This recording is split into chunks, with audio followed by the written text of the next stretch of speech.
Ok. Donc, si l'on prend les trois grandes divisions qui nous permettent de parler de la psychose, la paranoïa, la mélancolie et la schizophrénie, on se pose une question. Qu'est-ce qu'il y a de semblable? Une question importante. Qu'est-ce qu'il y a? Qu'est-ce qu'il y a de semblable entre un mélancolique, un Mhm, paranoïaque et un schizophrène? mhm. On ne peut pas Oui, je vais se traduire, Olivier. dispenser, on ne peut pas éviter le questionnement psychopathologique. Bon, ok. ანუ Tu traduis ou je continue? Tu traduis? je traduire, il vaut mieux que je. D'accord, je te remercie. ხო, ესე იგი, გარკვეული თვალსაზრისით, ფროიდისთვის არსებობს და ფსიქოანალიზში შეყოს სამი დაყოფა, სამი დიდი ფორმა ფსიქოზის: შიზოფრენია, პარანოია და მელანქოლია. სამი მოდელი, რომელსაც ფროიდი ეყრდნობა ხშირად და შიზოფრენიაში ჰალუცინაციის განსაკუთრებული სტატუსი, რომელზეც ჩვენ უკვე ბევრი ვილაპარაკეთ, განსაკუთრებით იმ ჰალუცინატორული ფენომენების, რომელსაც ჩვენ უწოდებთ მენტალური ავტომატიზმები კლერამბოს მიხედვით და რომელიცაც ეყრდნობა ლაკანი. როცა ვლაპარაკობთ პარანოიაზე, მელანქოლიაზე და შიზოფრენიაზე, ამ შემთხვევაში გარკვეული თვალსაზრისით საჭიროა წმინდად ფსიქოპათოლოგიური გაგებით მოვახდინოთ არა მხოლოდ დიფერენციაცია, არამედ ის თუ რა აერთიანებს ამ ფსიქოზის ამ სამივე ფორმას. J'y vais, c'est bon? C'est bon. Alors, écoute, il y a donc il y a deux abords qui sont complémentaires, mais qu'on va distinguer. Pour répondre à cette question, qu'est-ce que ça a en commun? Les trois modèles que je viens de distinguer, hein. La mélancolie, la paranoïa et la schizophrénie. Bon. Donc, je me pose la question qui est conforme, ma question elle est conforme au titre du séminaire 3, dont je rappelle, parce que c'est essentiel de rappeler ça, que ce séminaire 3 de Lacan, hein, donc début des années 50, 52, 53, le séminaire 3 de Lacan ne s'appelle pas les psychoses. C'est Jacques-Alain Miller qui a simplifié, et moi je dirais qui a trahi, le titre proposé par Lacan, le titre que Lacan a donné à son séminaire. Séminaire que Lacan intitulait Les structures freudiennes des psychoses. Alors on verra qu'effectivement, il s'éloigne souvent de Freud, mais il faut rappeler que son séminaire s'appelle les... Je vais traduire, Olivier. Oui, parce que si on oublie le titre du séminaire, on ne se repère pas du tout. Pas bien, quoi. არის ორი მიდგომა აი ამ ფსიქოპათოლოგიური დიფერენციაციისა და მსგავსების მოძებნისათვის. ერთი მეორეს ავსებს, ამავე დროს ისინი მათ განსხვავების შესაძლებლობას გვაძლევს და ჩემი კითხვა ეხმიანება, კითხვა რომელიც უნდა დავსვა, ეხმიანება სემინარ 3-ის სათაურს ფსიქოზების შესახებ, მესამე სემინარის, რომლის რეალური სათაური არ არის ფსიქოზები, როგორც ამ წიგნს აწერია. ეს ჟაკალენ მილერმა შეცვალა და შეამოკლა ეს სათაური და გარკვეული თვალსაზრისით მე ვიტყოდი ამბობს ოლივე უღალატაკიდას ლაკანის პირვანდელ სათაურს. ლაკანმა ამ სემინარების ციკლს დაარქვა ფსიქოზების ფროიდიანული სტრუქტურები. Les structures freudiennes de la psychose. Des psychoses. Non, psychosebis, qui bâton, freudianuli structure. Voilà. Donc, des psychoses, c'est-à-dire, finalement, il faut prendre le titre, structure freudienne, qu'est-ce que ça veut dire? Il faut prendre au sérieux le mot de structure. À savoir que ce mot implique, logiquement, l'idée et d'une clinique différentielle. Personne ne confondra un schizophrène et un paranoïaque, par exemple, une clinique différentielle, mais ça implique également une clinique structurelle. Là, voilà. Je vais dire ce que c'est que la clinique structurelle. Tu m'interromps à chaque Mhm. fois que tu te sens à l'aise pour traduire, hein, bien Non, sûr. non, allez-y, allez-y, allez-y. Tu m'interromps pas quand on peut plus. Tu m'interromps quand tu te dis ça va, Mhm. Mhm. je peux traduire. D'accord? Alors, est-ce que je continue? Oui. Oui, oui, oui, continuez. Oui, oui. D'accord. Alors, la clinique différentielle, c'est de la psychopathologie. C'est-à-dire que quand j'enseignais la psychopathologie à l'université, quand j'animais, et j'y vais souvent encore, des réunions scientifiques à l'hôpital psychiatrique au sein duquel j'ai travaillé de longues années, hein, eh bien, je dis, voilà la différence qu'il y a entre la persécution dans la paranoïa et dans la schizophrénie. Dans la paranoïa, elle est tout à fait organisée. Dans la schizophrénie, ce qui persécute, c'est la désorganisation. Bon. Je vais traduire. Voilà. Mais ça, Non, c'est, non. il faut que tu comprennes. Vous avez une journée, donc c'est facile pour moi. Le lien entre clinique différentielle et psychopathologie. Voilà. Vas-y, traduis. Oui. Juste une question. Vous avez dit que euh, cette qui est commun entre ces trois grands modèles de la psychose et Qu'est-ce qui est après commun? commun. Oui. Mais, Oui. mais le Et commun après, ne vous peut. avez parlé que vous avez une question et cette question est liée à ce titre réel, à ce titre Ben, authentique de parce séminaire. que, parce que si on parle de structure freudienne, on implique la notion de structure, et la notion de structure, on vise une, une compréhension structurelle Oui, c'est ça. des trois formes de psychose. Voilà. Mhm. Mais Non, non. voilà. Alors, c'est le béaba pour vous, vous avez fait des journées, mais il faut quand même leur dire. Voilà. ესე იგი, ხო, რას ნიშნავს ფროიდიანული სტრუქტურები, როცა ლაკანი ამბობს, ეს ნიშნავს ეს სიტყვა უნდა მივიღოთ სერიოზულად, ეს ნიშნავს იდეას, რომ არის დიფერენციალური კლინიკა, ესე იგი, შიზოფრენია, პარანოია და მელანქოლია ერთმანეთში ვეღარ აგვერევა, არა მხოლოდ სიმპტომატურად არის ისინი განსხვავებული, არამედ სტრუქტურულად და ამავე დროს ეს გულისხმობს სტრუქტურალისტურ კლინიკას.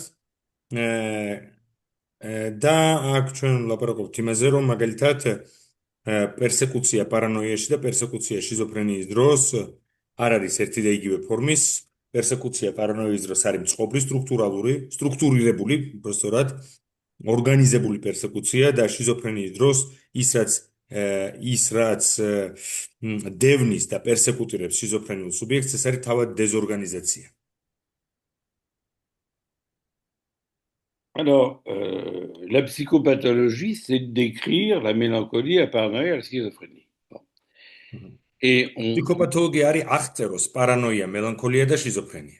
et on a, au fond, dans la littérature psychanalytique, des modèles. Des modèles de la mélancolie avec le syndrome de Cotard, sur quoi Lacan puis Xermac amènent des éclairages importants. Des modèles de la paranoïa avec Schreber, quand il est paranoïaque, puisqu'il termine dans une mélancolie délirante, comme tout le monde le sait, et des modèles de la schizophrénie que l'on va chercher, par exemple. Ah non, un autre modèle de la paranoïa, c'est la thèse de Lacan avec cette actrice Aimée, n'est-ce pas, surnommée par Lacan Aimée, qui est de facto la mère de Didier Anzieux. Et puis on a des modèles de la schizophrénie, c'est Et la, j'ai commencé aujourd'hui la lecture de son livre d'ailleurs. Quelle coïncidence. la lecture de quoi? La lecture du mois pour. Oui, ben c'est ce qu'il a fait de mieux. Ça et le bouquin sur Beckett, il faut connaître tout ça, hein. Je pourrais vous faire un enseignement sur Anzieux. Je pense que je suis parmi le bataillon d'espace le seul qui puisse le faire. Alors, l'hybride schizophrénie, bah, c'est une des sœurs papa, celle qui est terminée dans un état de démence. Et puis, le séminaire 3 que vous avez exploré fourmille de modèles de schizophrénie. Bon. Maintenant, pour que notre abord soit psychanalytique, il faut faire un pas de plus. Il faut aller plus loin. Notre abord psychanalytique, il va partir de ce qui a mis en échec Freud. Bon. Ce qui a mis en échec Freud dans le traitement des psychoses, c'est, et c'est inévitable, c'est pas un procès que je fais, un reproche. Quelle bêtise de faire des reproches à Freud et à Lacan tout le temps. Mais ce qui a mis en difficulté Freud, c'est qu'il a essayé de plaquer le modèle oedipien pour comprendre la psychose. Et ça n'a pas fonctionné. Ça n'a pas... Oui. ანუ ფსიქოანალიტიკურ ფსიქიატრიულ ლიტერატურაში ჩვენ გვაქვს დიდი მოდელები, მაგალითად არის მელანქოლიის ესეთი დიდი მოდელი, რომელსაც ჩვენ ვწოდებთ კოტარის სინდრომს, რომელსაც მნიშვნელოვნად ეყრდნობა თავის კვლევებში ლაკანი და მარსელ ჩერმაკი. ამავე დროს პარანოიული მოდელი, რომელიც გულისხმობს მაგალითად შრებერის შემთხვევას, არსებობს აგრეთვე პარანოის კიდევ ერთი მოდელი, ასე ვთქვათ, ფიგურა ფსიქოანალიტიკურ ლიტერატურაში, არაფსიქოანალიტიკურ ფსიქიატრიაში, როგორც არის მაგალითად ემეს შემთხვევა, ლაკანმა მას უწოდა ემე, თორემ სინამდვილეში შეეხება საქმე დიდი ანზიუს დედას და ცნობილი აგრეთვე ფრანგი ფსიქოანალიტიკოსის და მაგრამ მიუხედავად იმისა, რომ ეს ჩვენ გვაქვს ეს მოდელები ფსიქოზის, ფსიქიატრიაში ფსიქოანალიტიკური მიდგომა ერთი ნაბიჯი წინ უნდა წაიწიოს, იძულებულია წინ წაიწიოს თავის კვლევაში, რატომ? იმიტომ რომ ფროიდი რაღაცამ გამოიწვია ფროიდის მარცხი ფსიქოზების კვლევის საქმეში. და ამიტომ ლაკანი და სხვები იძულებულნი არიან გასცნენ ფროიდს, იმიტომ რომ და ფროიდის მარცხი გამოიწვია იმან რომ მან განიზრახა ოიდიპოსის მოდელი, რომლითაც ის ხსნიდა ნევროზს, რომლითაც მას სურდა აეხსნა ნევროზის ფსიქოპათოლოგია, ის ეცადა მოერგო ოიდიპალური მოდელი ფსიქოზისთვის და psychotouri subjectistvis. Voilà. Alors, ça n'a pas fonctionné théoriquement et pratiquement, hein. Ouais, ouais. Théoriquement, sa théorie de la paranoïa comme qui démarre au fond du schéma de l'Oedipe inversé, à savoir que le fils se soumet homosexuellement au père. Le refus fondamental de cette position d'Oedipe inversé, pour Freud, c'est la clé de la paranoïa de Schreber. Bon, ça ne tient pas debout, cette thèse. Une thèse à laquelle plus personne ne souscrit. Bon. ის რომ ფროიდი შრებერში, თავის ნაშრომში დანიელ პოლ შრებერის შესახებ იყენებს აი ამან, ესე იგი, ნევროტული მოდელის, ესე იგი, ოიდიპალური მოდელის ფსიქოზების ახსნისათვის გამოყენებამ ვერც თეორიულ და ვერც კლინიკურ გამოცდას ვერ გაუძლო და ეს თეორია ფეხზე ვერ დგას, ასე ვთქვათ, სიტყვას ვთარგმნოთ ფრანგულიდან. მაგალითად, ფროიდი შრებერთან პარანოიის ახსნას ცდილობს, იმით რომ მას აქვს შებრუნებული, ინვერტირებული, ასე ვთქვათ, ოიდიპოსის კომპლექსი, სადაც ის იკავებს პასიურ პოზიციას, მასიურ ჰომოსექსუალურ პოზიციას მამის მიმართ, მე ამას განდევნის პროექციას ახდენს უბრალოდ და ასე შემდეგ და ასე შემდეგ. და ეს არის, ასე ვთქვათ, ის მოდელი, რომელსაც დღეს ვარავინ დაეყრდნობა მსგავსი ფსიქოზის ანალიზის დროს. Voilà. Et pratiquement, du reste, Freud n'aimait pas s'occuper de psychotique. Il n'aimait pas du tout ça. Il a tenté, comme je l'ai établi dans ma chronologie de la psychanalyse, il a tenté à la demande du pasteur Pfister, n'est-ce pas, de traiter quelqu'un qui avait été suivi par Eugen Bleuler, euh, il l'a suivi très ponctuellement, mais sur plusieurs années, mais ça n'a jamais marché. Ça n'a jamais marché, et Freud l'a reconnu, et Freud, qui était attentif à ce qui se passait en Hongrie, en Mhm. particulier aux efforts de Holos. Hein, ça, c'est une référence majeure. Si on parle de psychanalyse et de psychose, on parle de la Hongrie, on parle de Holos, on parle de Ferenczi. Sinon, on parle de je sais pas quoi. Eh bien, il a dit à Holos, qui avait créé un lieu thérapeutique pour les psychotiques dans les années 30, 1930, ça va faire un siècle, quoi. Hein, dit à Holos, vous m'épatez, je suis absolument admiratif, car j'ai une très grande réticence, et le mot est plus fort que réticence, hein, c'est pas répugnance, à m'occuper des psychotiques. Je vais traduire, Olivier. Oui, je te remercie. აა, შეიძლება ითქვას, რომ ფროიდს არ უყვარდა ფსიქოტიკები, მათთან მუშაობა. არც ყოლია მას ბევრი ფსიქოტიკი პაციენტი, მაგალითად, ფიცერი, პასტორი ფიცერი, მისი მეგობარი ფიცერ, რომ სთხოვს მას, რომ მიიღოს ბლეილერის პაციენტი ფროიდმა, ბლეილერის როგორც ფსიქიატრთან გადიოდა ის კურნალობას. სხვადასხვა დროს ეს პაციენტი ფროიდთან მოდის, მაგრამ ეს არ მუშაობს, გარკვეული თვალსაზრისით ფროიდი აღიარებს თავის მარცხს ფსიქოსთან.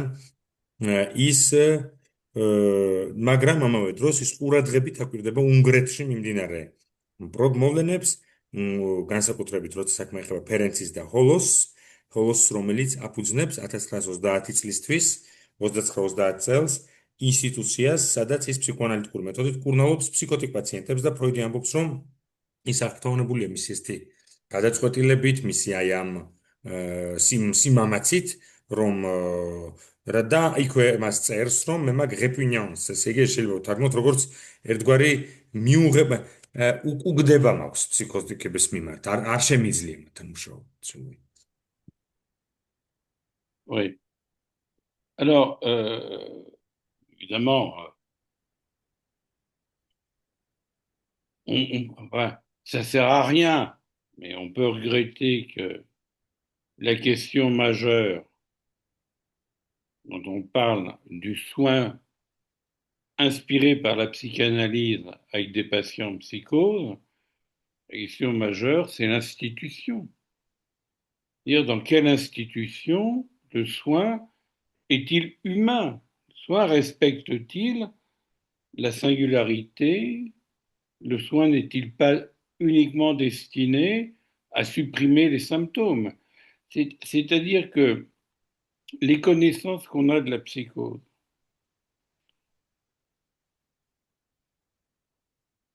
elles viennent d'une part de ce qui se passe pour des patients psychotiques en analyse, mais elles viennent en grande part de ce qu'on apprend dans les institutions qui se donnent comme objectif et comme mission de soigner les psychotiques.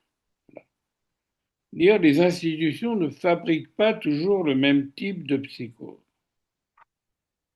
Et je crois que c'est important. Je suis toujours, j'ai toujours bagarré, toujours milité à la fac quand j'enseignais,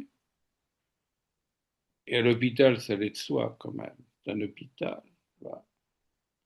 Pour qu'on intègre dans la théorie des psychoses la théorie des institutions qui soignent la psychose. Au fond, on fait la même chose avec la névrose. On intègre dans la théorie de la névrose une institution censée soigner la névrose qui s'appelle le dispositif analytique, qui est institué. Voilà pourquoi il y a le discours de l'analyste et le discours de l'hystérique. Mhm. Sans l'articulation entre les deux, on ne comprend pas la psychanalyse. Voilà.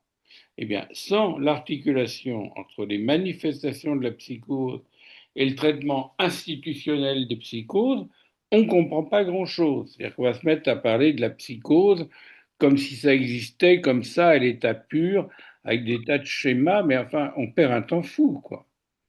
Tu vois le problème. Très bien, Mhm. Evet. Mhm. la théorie. Äh, რადგან ძალიან მნიშვნელოვანია რომ და ფუნდამენტური კითხვა ისმება, როცა ლაპარაკობთ ფსიქოზის ფსიქოანალიტიკურ მკურნალობაზე, ფუნდამენტური კითხვა ისმება ინსტიტუციასთან დაკავშირებით. იმიტომ რომ ძირითად შემთხვევებში ფსიქოზის მკურნალობა ხდება ინსტიტუციის ფარგლებში. და აქ ძალიან მნიშვნელოვანია თუ როგორია მოდელი ინსტიტუციის და როგორ ეპყრობა ინსტიტუცია ფსიქოტურ სუბიექტს, რომელიც გულისხმობს არა სიმპტომების განადგურების მიზანს ან სიმპტომების ჩაქრობას მხოლოდ და მხოლოდ და ცოდნა რომელიც გვაქვს ფსიქოზებზე მიღებული გვაქვს როგორც ანალიტიკური პრაქტიკიდან კაბინეტში, ასევე ინსტიტუციონალური პრაქტიკიდან, ინსტიტუციონალური და ინსტიტუციებიდან, რომელთა მიზანია უმკურნალოს და იზრუნოს ფსიქოზზე. და მე სულ ვამბობდი ფაკულტეტზე, როცა ვასწავლედი და საავადმყოფოში, სულ ვიბრძოდი იმისთვის, რომ ფსიქოზების თეორიის სწავლების ფარგლებში ინტეგრირებული ყოფილიყო ინსტიტუციის საკითხი, რომელიც მკურნალობს ფსიქოზს. იმიტომ რომ ამ ინსტიტუციის გარეშე არ არსებობს ფსიქოზი, თუ შეიძლება ასე ითქვას, როგორც ნოზოლოგია, ხო? ინსტიტუცია ნევროტიკისთვისაც მნიშვნელოვანია და ეს ინსტიტუცია, რომლის ფარგლებშიც ნევროტიკს ჩვენ უსმენთ, არის ანალიტიკური დისპოზიცია. ანუ გარკვეული თვალსაზრისით ანალიტიკური ჩარჩო ინსტიტუციაა ნევროტიკისთვის, რომელიც მკურნალობს მას. და ამიტომაც ვაპარაკობთ ჩვენ ისტორიულ დისკურსზე ან ანალიტიკურ დისკურსზე, იმდენად რამდენადაც ფსიქოანალიზმა მოახდინა ნევროტიკის ანალიტიკურ კაბინეტში მკურნალობის ინსტიტუციონალიზაცია. Voilà. Donc, si tu veux, moi, je pense que, je vous donne mon sentiment comme ça. On peut tout à fait pas être d'accord, mais je pense que pour les psychanalystes, c'est une erreur de parler des névroses comme ça ou des psychoses comme ça sans introduire la dimension de l'institution. Et pour la psychose, pour la névrose, la dimension de l'institution, c'est d'abord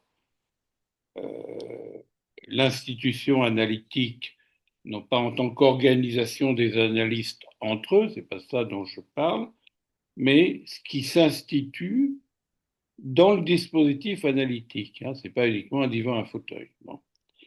Pareil, euh, comment les institutions fabriquent la psychose? C'est la grande question de l'antipsychiatrie. Hein. Une grande question qui a été celle de Laing, celle de Cooper, et qui était antécédemment celle de Ferenczi et de Holos. Et voilà, on ne peut pas parler de la psychose comme ça, c'est pas possible. Bon. Enfin, c'est pas possible, c'est un peu coupé de la réalité, quoi. Voilà. Alors maintenant, ce sur quoi, pardon, je voulais insister, c'est sur le titre complet du séminaire de Lacan. J'ai pas fini avec ce titre. Les structures freudiennes. Bon. Je vais traduire, Olivier, ce que vous avez. Oui, je te remercie. Mais à chaque fois que tu veux traduire, attends Ouais. pas d'être de plus en pouvoir, parce que des fois, c'est comme ça avec toi. Et je te remercie vraiment, tu fais une traduction formidable. Mais parfois, il y a un moment, tu dis, je voudrais traduire, mais il continue, puis là, alors là, t'en peux plus, tu m'arrêtes en plein, en plein discours. Mais aujourd'hui, c'est formidable, ça marche très bien. Bravo. Souvent, ça marche bien, mais ანუ ნევროზი ასე ვერ ვილაპარაკავთ ვერც ფსიქოზზე, ასე უბრალოდ ინსტიტუციური განზომილების გარეშე და ინსტიტუციური, რომელიც თავის თავში მოიცავს ანალიტიკურ დისპოზიციას, რაც აუცილებლად ყოველთვის არ გულისხმობს დივანის სავარძელს, დივანსა და სავარძელს და მეორე საკითხი და ამით ანტიფსიქიატრია იყო დაინტერესებული თუ როგორ ახდენს ან როგორ შეიძლება ახდენდეს ინსტიტუცია ფსიქოზის ფაბრიკაციას, ხო? და ახლა კი მინდა კვლავ დაუბრუნდე სათაურის საკითხს ამ სემინარის, რომელსაც პირობითად ქვია ფსიქოზები, მაგრამ რომელსაც ლაკანმა დაარქვა ფსიქოზების ფროიდიანული სტრუქტურები და ერთი ორი სიტყვით კიდევ შევეხო სათაურს. Alors, la structure freudienne, c'est quand on parle de structure, on se pose toujours la question de savoir, au fond, qu'est-ce qu'il y a en commun dans tout ça? On pose toujours cette question-là. Qu'est-ce qu'il y a de commun dans tout ça? Alors, on peut répondre à cette question en disant que ce qu'il y a de commun, n'est-ce pas, eh ben, c'est un premier essai de réponse. Hein. Il n'est pas extrêmement stimulant, il n'est pas génial, mais c'est un premier essai de réponse, hein, ce que je disais.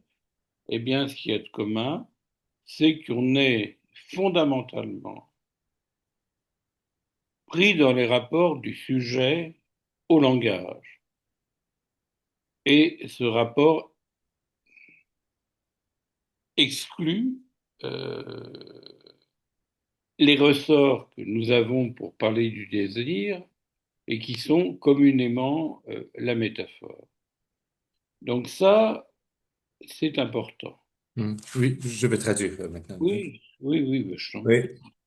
სათაური ესე იგი გულისხმობს სტრუქტურალურ მიდგომას და მას რა არის მაშინაც და ამ შემთხვევაში თუ ფსიქოზს გააჩნია სტრუქტურა ასეთ შემთხვევაში სამ ყველა იმ მოდელს ფსიქოზის რომელზეც ვილაპარაკეთ მელანქოლია შიზოფრენია თუ სხვა უნდა გააჩნდეს რაღაც საერთო და ისმება კითხვა რა არის საერთო ამ მოდელებს შორის და პირველი მცდელობა არც თუ დამაკმაყოფილებელი, მაგრამ მაინც პირველი მცდელობა პასუხისა თუ რა აერთიანებს ყველა ფსიქოზს, ეს არის ფუნდამენტური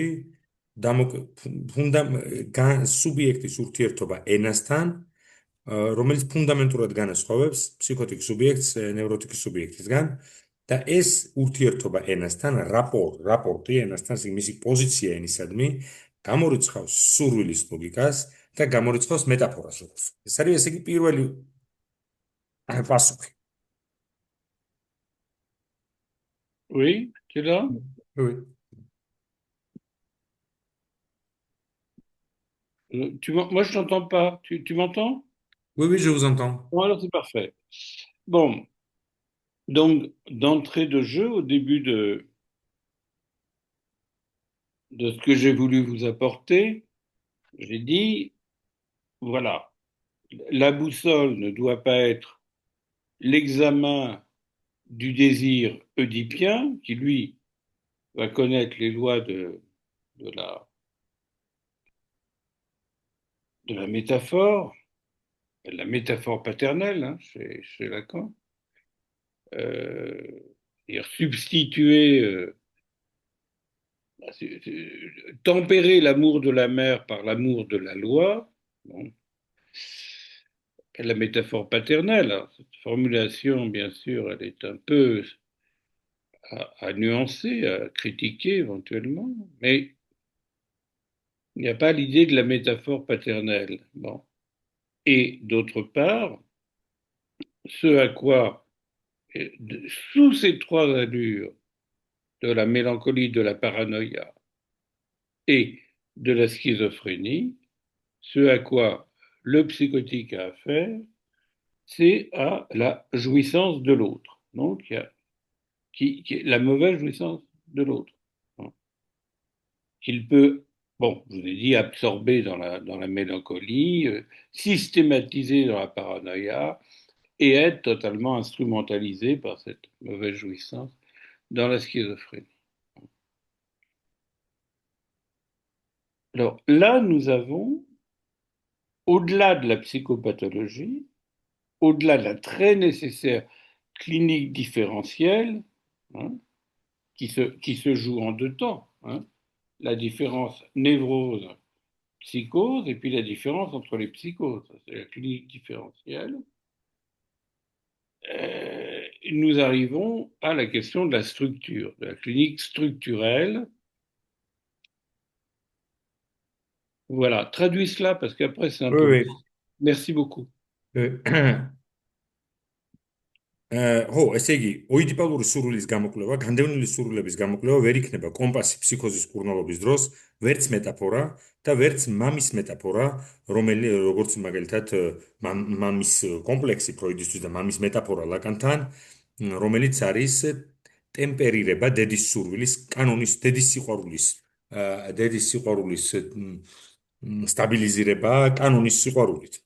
თუ უნებავთ ხო მამის მეტაფორას ერთ-ერთი განმარტება, რასაც ოლივიე გვაძლევს.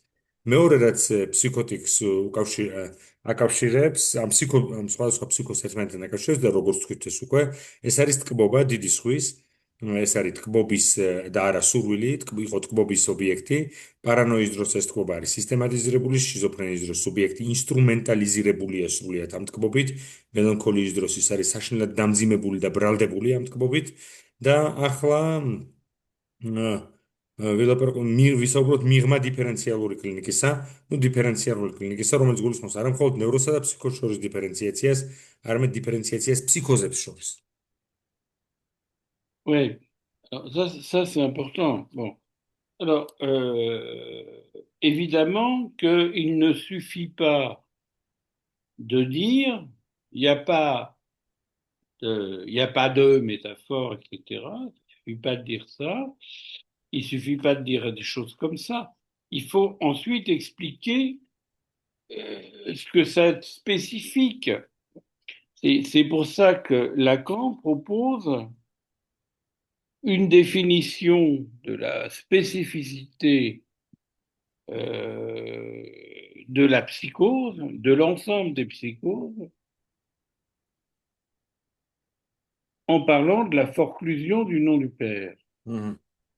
Alors ça, je veux dire, c'est très compliqué à comprendre. Je vais vous dire pourquoi. C'est pas compliqué à décrire. Il manque le signifiant primordial, qui est le signifiant qui fait autorité dans le discours. Bon.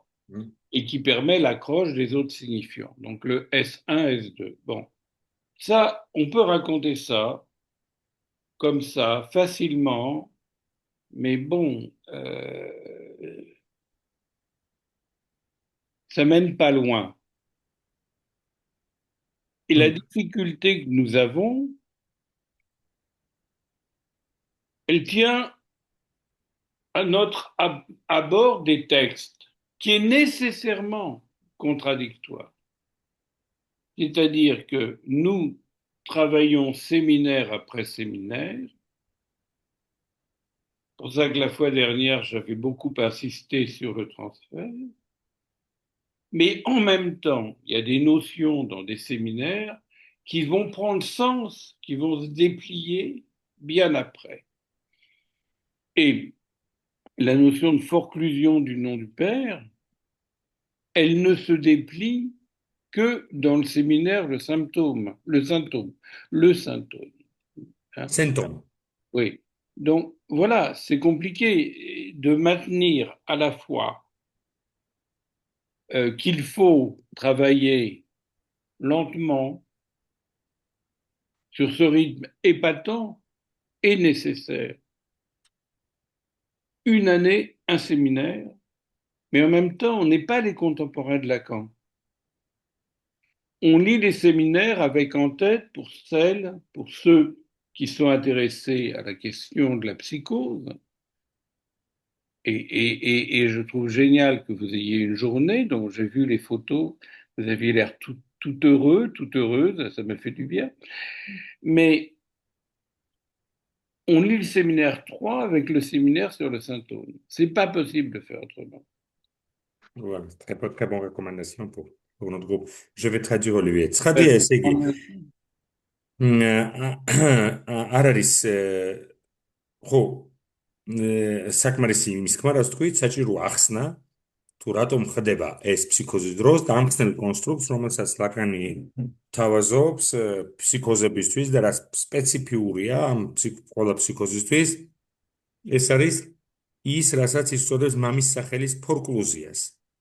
და ამის გაგება ძალიან რთულია, აღწერილობით თვალსაზრისით არა, არის პრიმორდიალური აღნიშნელი, რომელსაც იწოდებს მამის სახელს, რომელიც არის გამორიცხული ფორკლუზიას განიცდის.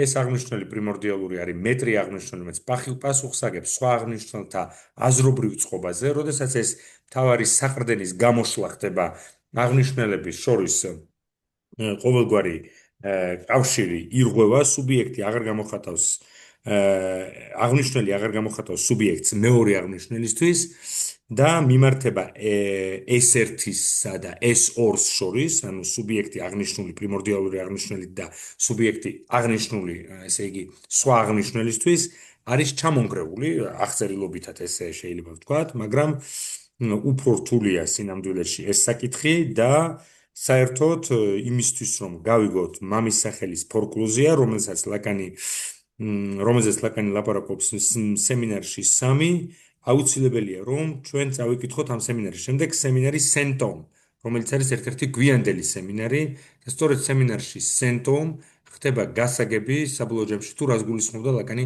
სემინარში ფორკლუზიაზე. სემინარში ფსიქოზები. Mais on va considérer les choses l'une après l'autre, hein, et revenir, mais je le fais rapidement parce que vous le savez tout ça, évidemment, mais il faut organiser ce qu'on sait. Le tout, c'est pas uniquement de savoir, mais c'est d'organiser ce qu'on sait, hein. Revenir à une définition sommaire de la forclusion, qui, comme vous le savez, est un terme qui a été proposé par Lacan le 4 juillet 1956, bon, au moment où il élabore sa théorie du symbolique, et au moment, tu traduiras après si tu veux bien, où l'impression qu'il y a une hiérarchie entre les ordres du symbolique, du réel et de l'imaginaire. C'est vrai que le symbolique, il va venir à bout du réel. Voilà. Et que cette opération de recouvrir le réel donne lieu à des opérations qui relancent le rapport imaginaire du sujet à son corps. Bon. Ça, c'est la première théorie. Évidemment, avec le neuroméen, tout va changer. Bon.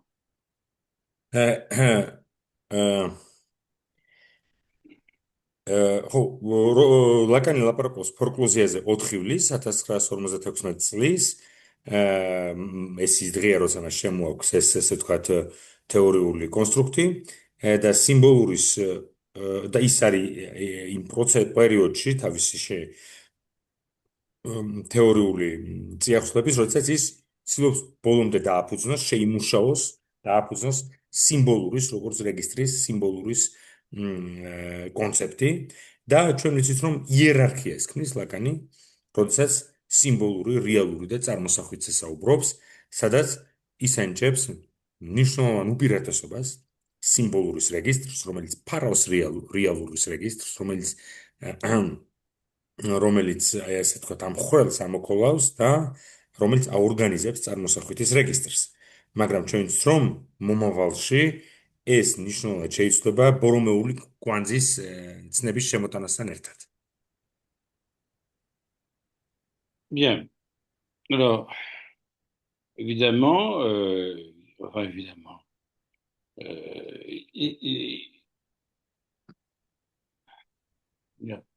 tenter une description de la psychose, une description structurelle, de la psychose. Qu'est-ce que ces 3 formes exemplaires ont de commun, puisque leurs manifestations sont très différentes, mais sont peut-être les manifestations d'une structure qu'on appelle la psychose. Tu comprends? Comme ça qu'il faut poser les choses. Eh bien, et tenant compte de ce que Freud lui-même a reconnu comme étant un échec, grande honnêteté de Freud. Et tenant compte de la difficulté à faire de la psychose une variation de la névrose, à l'entendre par rapport au complexe oedipien, il fallait trouver autre chose que le refoulement typique de la névrose pour parler des mécanismes en jeu dans la psychose. Bon. Je vais traduire juste. Oui, enfin, dit que ce mécanisme s'appelle forclusion et Tout à puis fait. je remercie ანუ beaucoup. ფსიქოზის სტრუქტურის აღწერა არის მნიშვნელოვანი ლაკანისთვის, მიუხედავად იმისა, რომ ეს მოდელები ფსიქოზის, ესე იგი ფორმები ფსიქოზის ერთმანეთისგან მნიშვნელოვნად განსხვავდება თავისი კლინიკური და სიმპტომატური მანიფესტაციებით, მიუხედავად ამ განსხვავებებისა, მათ გააჩნიათ ერთი საერთო სტრუქტურა, რომელსაც ჩვენ ზოგადად უწოდებთ ფსიქოზს. და ფროიდის მარცხით და შეცდომას მდგომარეობდა იმაში, რომ და ის ამას აღიარებს კიდეც, რომ ის ცდილობს ფსიქოზისგან შექმნას ერთგვარი ვარიაცია ნევროზის ვარიაცია, ან მისი დამძიმებული ფორმა, სადაც ოიდიპოსი და განდევნა ისევ ფუნქციონირებს. და ეს შეუძლებელია, ფროიდი აწყდება როგორც თეორიულად, ასევე კლინიკურად აი ამ ბარიერს. რატომ? იმიტომ რომ ის განდევნის ტერმინს, განდევნის ცნებას იყენებს ფსიქოზის ასახსნელადაც. მაშინ, როდესაც ლაკანი იმისაც რომ დააფუძნოს ცალკე სტრუქტურა, მას სჭირდება განდევნის საპირწონე აქტი ფსიქიკურ ცხოვრებაში, რომელიც უფრო მეტად ფსიქიკური სტრუქტურისათვის იქნება, ფსიქოტური სტრუქტურისათვის იქნება დამახასიათებელი, და ეს საპირწონე განდევნის მისთვის არის ფორკლუსია. Bien. Alors, ce terme de forclusion, généralement, on dit, on a raison, hein, que le signifiant du nom du père est forclos. Qu'est-ce que ça veut dire? Qu'est-ce que ça veut dire cette formule? Le signifiant du nom du père est forclos. Une formule comme ça qu'on répète, hein, un peu trop. Eh bien, ça veut dire que le signifiant phallique du complexe de castration est rejeté hors du champ symbolique du sujet. Le signifiant phallique. Oui, le phallus en tant que signifiant du complexe de castration est rejeté en dehors du champ symbolique du sujet.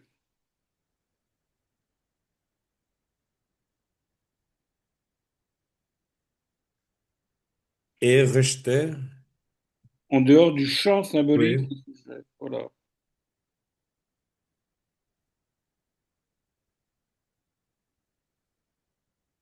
რას ხო, ესე იგი, ეს ტერმინი, რომელიც ლაკანისთვის მოდის საშუალად იმის რომ ახსნას ფსიქოზი, ისე რომ არ გამოიყენოს განდევნა და ოიდიპალური მოდელი შესაბამისად, ფორკლუზია ნიშნავს მამის სახელის აღნიშნელის, აღნიშნულ მამის სახელის ფორკლუზია. რას ნიშნავს ეს საერთოდ? ამას ძალიან ხშირად იმეორებენ და ხშირად ზედმეტათაც. ეს ნიშნავს იმას, მამის სახელის ფორკლუზია, რომ ესე იგი ფალიკური მნიშვნელობა, ფალოსი როგორც აღნიშნელი, კასტრაციის კომპლექსის აღნიშნელი და კასტრაციის აღნიშნელი ოიდიპოსში განიცდის გამორიცხვას, რეჟექტს, თუ შეიძლება ასე ითქვას, სუბიექტის სიმბოლური ველიდან. ანუ იქ, სადაც კასტრაცია უნდა რეალიზდეს სიმბოლურ რეგისტრში და სადაც ფალოსი უნდა დაფუძნდეს როგორც სურვილის აღნიშნელი ორივე სქესთან, ეს ფალოსი როგორც აღნიშნელი განიცდის უკუგდებას, უხეშ გამორიცხვას სუბიექტის სიმბოლური ველიდან. Alors, ça, c'est la thèse fondamentale de Lacan. ეს არის ლაკანის ფუნდამენტური თეზა. On peut considérer que cette thèse repose sur un vocabulaire daté. Certaines de mes collègues, femmes, hein, certaines, pensent que c'est un vocabulaire machiste. Bon. Athée, vous dites athée? Daté. Ah, daté, oui. Athée, oui, bon, athée. Ah non, pas, je sais pas, c'est parce que je me suis dit, daté, bien sûr. Alors, il faut aller plus loin, c'est-à-dire que il faut entendre pourquoi on n'aime pas cette notion de signifiant phallique. Bien sûr, il faut l'entendre. Eh bien, parce que ça semble célébrer un ordre viril, patriarcal. Et peut-être qu'il faut euh, proposer d'autres termes. Moi, je m'en fous. Mais il faut essayer de comprendre ce que c'est, cette affaire-là. Ouais, c'est ça, je traduis juste ანუ და ეს მოდელი ფალიკური აღნიშნულის გამორიცხვა კასტრაციის კომპლექსიდან ფსიქოზის დროს გარკვეული თვალსაზრისით დღე ბევრი მიიჩნევს დღეს რომ დათარიღებულია, ანუ დაგდასმულია ეპოქითა და დროით, თუ შეიძლება ასე ითქვას, და ბევრი ქალი ფსიქოანალიტიკოსი მიიჩნევს, რომ საკმაოდ მაჩისტური, საკმაოდ მასკულინური შეხედულება არის ფსიქიკურ ცხოვრებაზე და ფსიქოზზე, ფალიკური აღნიშნულის ესეც იმ წამოწევა ფალოსის და გარკვეული თვალსაზრისით თითქოს სელებრაციას, ესე იგი, ახდენს საზეიმოდ პატრიარქალურ და მამაკაცური წესრიგის ხაზგასმას და იქნებ უნდა მოუძებნოთ რაიმე სხვა ტერმინი ან რაიმე სხვა გამონათქვამი იმისთვის რომ თავიდან ავირიდოთ ეს სტიგმატიზაცია, მაგრამ თუ გავიგებთ საერთოდ რას გულისხმობდა ამაში ლაკანი, შესაძლოა ეს აღარ მოგოჩვენოს როგორც მაჩისტური თეორიული კონსტრუქტი. Alors,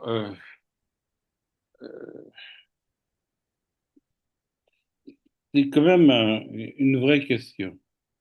Une vraie question qui fait que cette forclusion du nom du père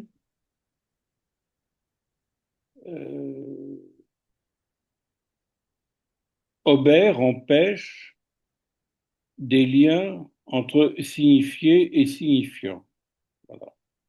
Empêche Empêche le lien entre signifié et signifiant. Qui fait que le sujet va se trouver totalement préoccupé par des significations énigmatiques. Hein, je vous renvoie à la séance du 10 mai 1956. Voilà. Donc, bon, l'idée qui découle de la phrase de Freud, ils prennent des mots pour des choses. Lacan, dans son séminaire 3, vous connaissez par cœur, va s'attarder, va prendre le temps de travailler sur les troubles du langage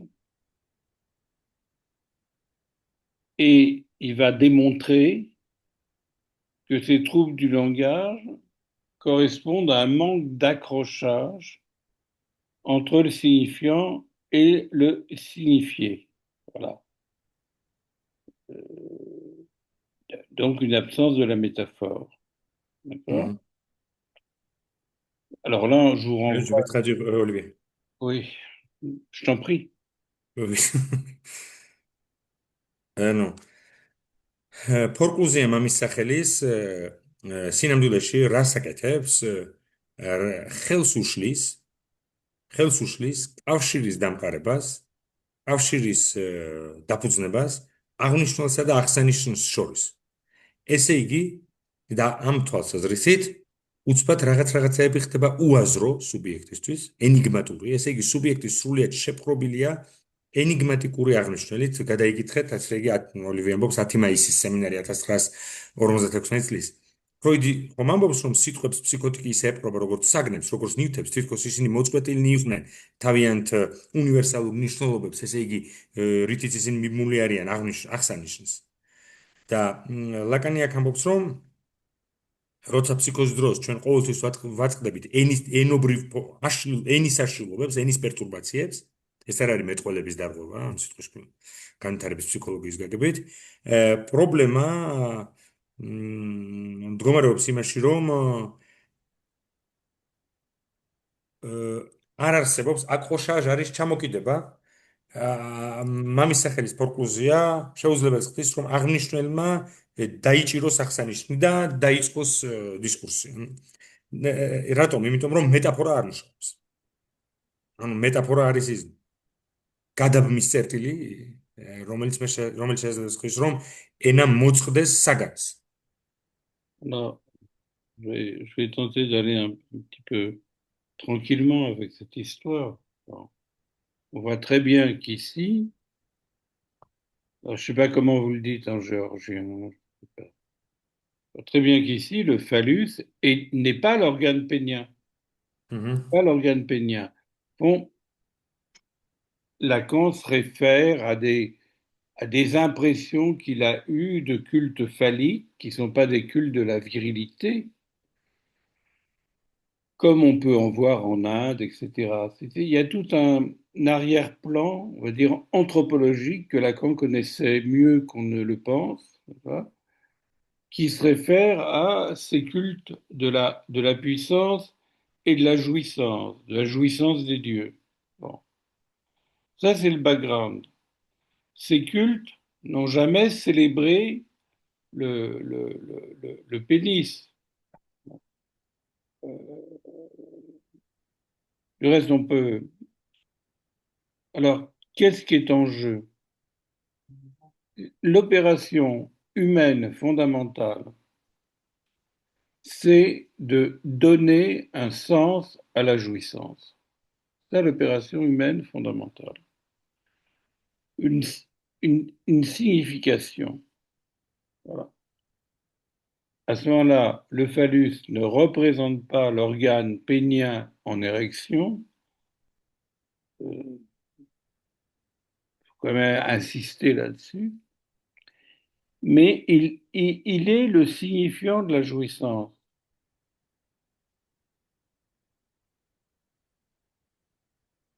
C'est la théorie générale, à savoir que Mhm. la jouissance, elle doit trouver son signifiant, c'est-à-dire une articulation de mots. On trouve par exemple dans la phrase du fantasme qui donne une limite, un contour à la jouissance. Voilà. Alors ensuite, ça nous est. Ensuite, il faudrait que j'évoque, mais je ne peux pas le faire, je ne peux pas tout faire en même temps, en quoi ça implique une théorie de l'amour pour la psychanalyse lacanienne. Mhm.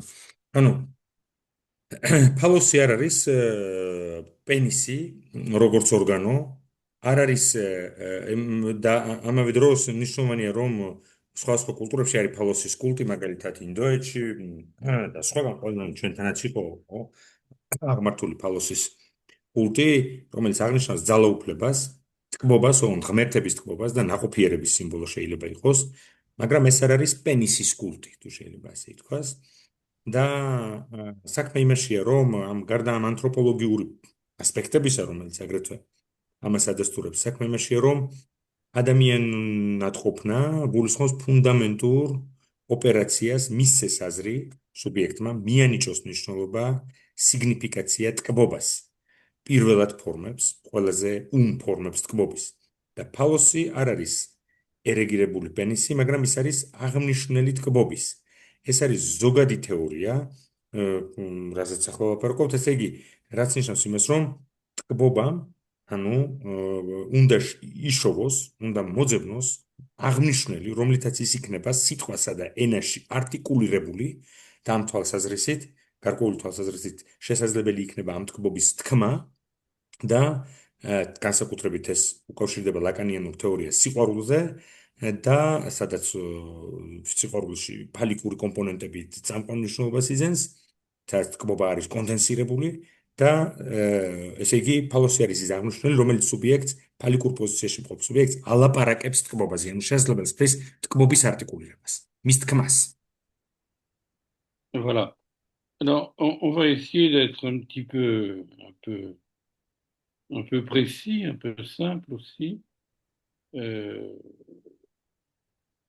Ce que je vais dire maintenant repose sur la lecture de 4 séminaires, hein. évidemment les structures freudiennes des psychoses, et dans l'ordre, la relation d'objet, puis les formations de l'inconscient, puis le désir et son interprétation. Hein, il faut les lire. C'est une période qui va de 1955 à 1959. C'est une période extrêmement féconde, extrêmement riche, extrêmement importante. ანუ აგრეთვე იმის რო გავიგოთ ფსიქოზის საჭიროა წავიქოთ მეოთხე სემინარი, მესამე სემინართან ერთად, აგრეთვე სემინარი ობიექტთან ურთიერთობა და აგრეთვე სემინარი არაცნობიერის ფორმაციები და სურვილი და მისი ინტერპრეტაცია.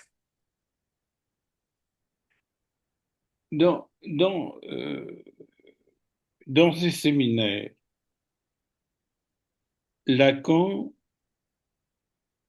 commence à parler de ce qui signifie le désir. Bon. Le désir qui part du manque du sujet et qui rencontre le manque dans l'autre. Le désir, c'est un rapport de manque à manque. Voilà. Ce qui signifie le désir, c'est cette tentative, au fond, de boucler le manque par la signification phallique. Je suis ton phallus. Je veux que tu sois mon phallus, etc. Bon. Phallus en tant que signifiant du désir et de la puissance. Mais pas nécessairement, c'est pour ça que le terme égard de la puissance virile. Pas pareil. C'est disjoint de la virilité. C'est très compliqué. Comment est-ce qu'on peut comprendre que phallique est disjoint de la virilité? Bon. C'est le signifiant du désir. Puis après, et en particulier, n'est-ce pas, dans la conclusion du séminaire, signifiant du désir, c'est ce qu'on voit s'accorder dans la relation d'objet et les formations de l'inconscient. C'est 4 et S, séminaire 4 et 5. Et après, dans le désir et son interprétation, Lacan ouvre autre chose qui nous permettra à nouveau frais de parler de la psychose. Il ouvre quoi? Que ce qu'on appelle le phallique et le signifiant de la jouissance. Donc, il y a ces deux termes, signifiant du désir, et puis, je dirais... C'est-à-dire, le phallus, c'est le signifiant du désir et le signifiant de la jouissance. Il devient en 59 autre chose. Il reste le signifiant du désir, mais il devient le signifiant de la jouissance. Bon. Oui. Et ça permet de reprendre autrement la question de la psychose. Oui. Ouais, je m'en tiendrai. Oui. ანუ ესე იგი ამ სემინარში ლაკანი ლაპარაკობს იმაზე თუ რას ნიშნავს სურვილი და ის განმარტავს სურვილს როგორც ნაკლს, აფუძნებს ნაკლს სუბიექტთან და როდესაც სუბიექტი ეძებს სხვაში იმას რაც თვითონ აკლია და სხვაშიც აწყდება ნაკლს და ის ცდილობს აღმოფხრას სურვილი გულისხმობს აღმოფხრას სუბიექტთან სურვილი გულისხმობს ვექტორს მოძრაობას აღმოფხრას ნაკლი ფალიკური აღნიშნულით და იპოვოს სხვაში ფალოსი ან შესთავაზოს სხვა საკუთარი თავი როგორც ფალოსი მე ვარ შენი ფალოსი ან პირიქით და ეს არ არის მამაკაცურობა ან კაცობა ან ვირილ ესე იგი მასკულინობის შესახებ თეორია ეს არის ამ შემთხვევაში ლაგანი ლაპარაკობს უკვე ფალოსზე როგორც სურვილის აღნიშნულზე რომელიც განუყოფლად არის დაკავშირებული ნაკლთან და რომელსაც სუბიექტი ეძებს სხვაში რაღაც ფალიკურს იმისაც რომ შეავსოს ეს ნაკლი და ამავე დროს უკვე მეექვსე სემინარში ლაკანი ლაპარაკობს ფალოსზე როგორც ტკბობის აღნიშნულზე ესე იგი როგორც სინიფიან როგორც ჟუისანს ტკბობის აღნიშნულზე და აქ უკვე უფრო მეტი შეიძლება გავიგოთ ფსიქოზზე როცა ის ფალოს როგორც სიმბოლურ ოპერატორს კასტრაციაში ოიდიპუსში წარმოგვიდგენს არა მხოლოდ როგორც სურვილის აღნიშნულს, არამედ როგორც ტკბობის აღნიშნულს. Alors, maintenant, on va revenir à la psychose. Bon. Et je dirais la psychose qui n'arrête pas de vouloir trouver un sens à l'existence. Mais, et c'est là toute la subtilité de Lacan, comme ce n'est pas à partir du désir, c'est-à-dire le sujet est désirant, c'est-à-dire cette étape où le sujet veut être le phallus de l'autre ou veut que l'autre soit son phallus, qui est une étape structurante mais transitoire. Et comme ça ne joue pas dans la psychose, eh bien, d'emblée, ce que le sujet psychotique va tenter de signifier, c'est la jouissance de l'autre.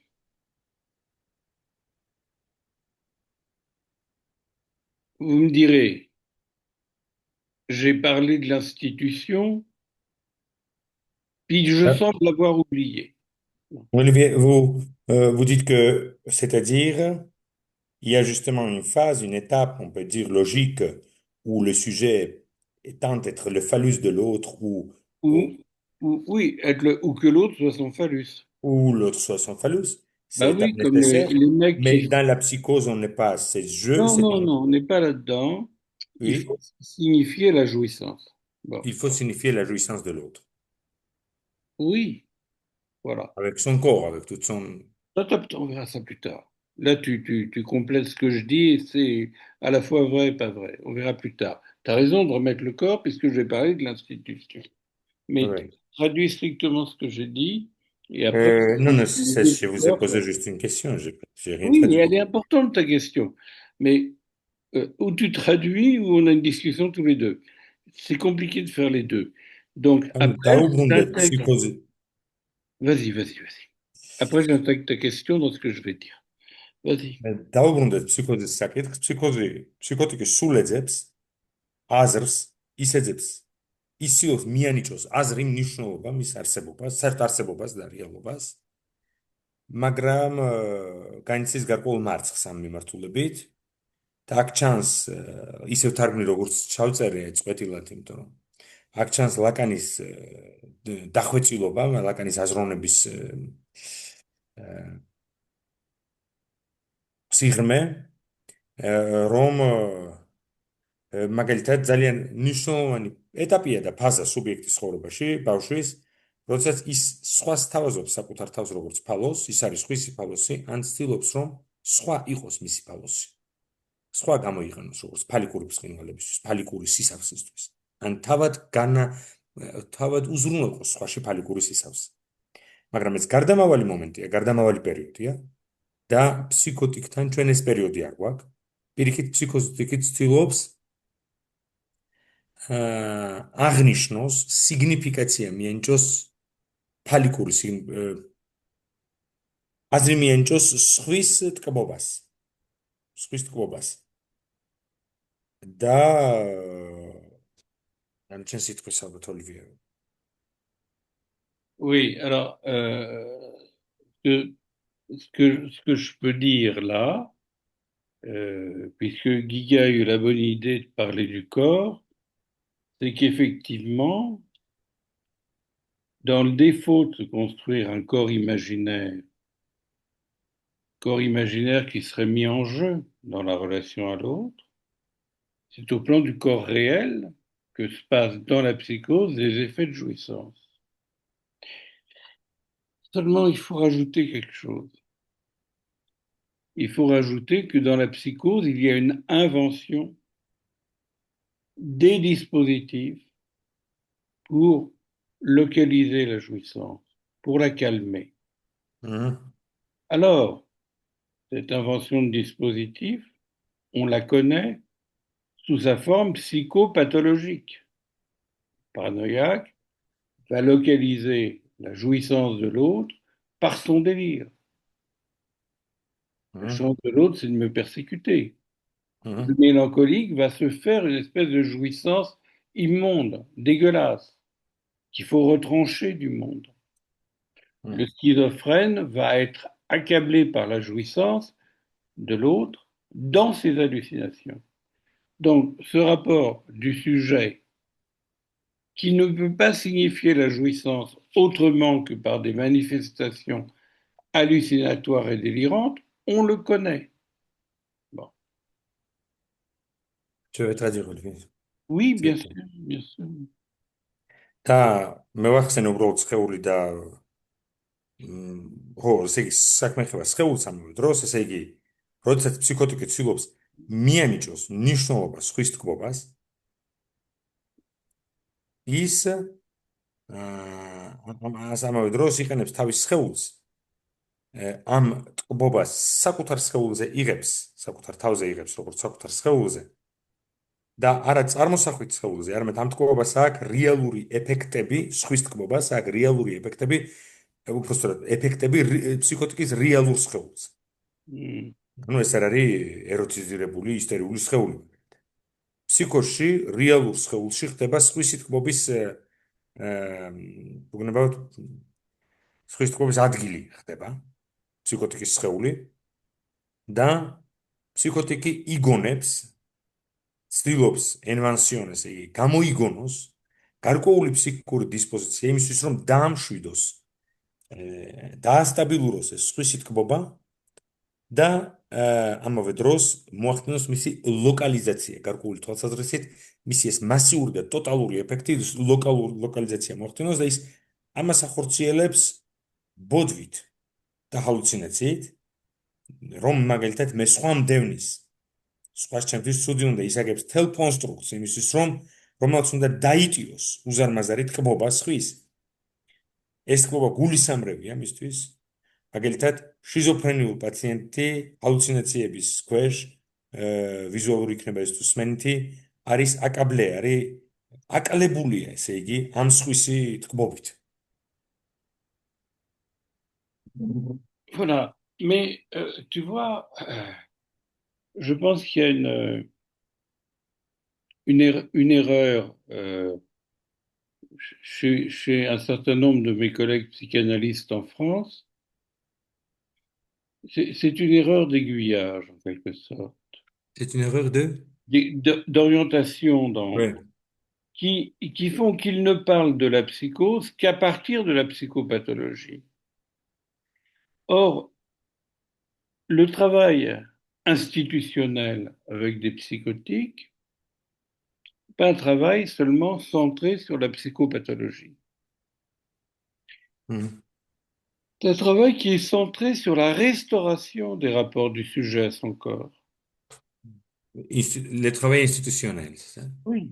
Ouais. C'est un travail qui va encourager comment un sujet psychotique peut apprivoiser la jouissance de l'autre. Et c'est là où nous avons énormément, une dette énorme par rapport à ce qu'on appelle la psychothérapie institutionnelle a proposé comme cadre pour que les psychotiques soient en paix et puissent inventer des façons de vivre ensemble.